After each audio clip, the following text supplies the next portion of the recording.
Yes. Tama naman siya doon. Matalino talaga ako.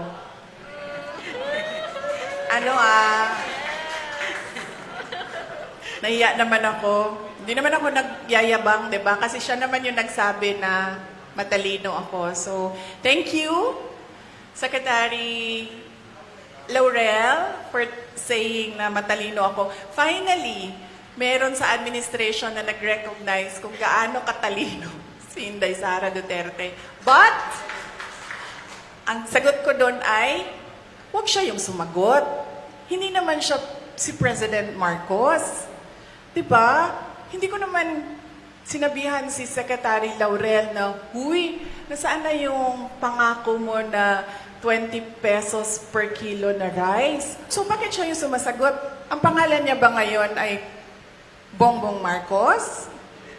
Diba?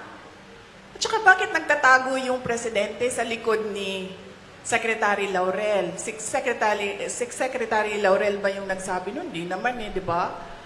Diba? Naalala nyo ba yon?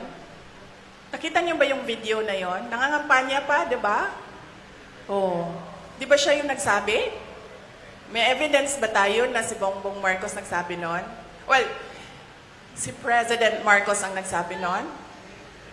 May evidence tayo. So,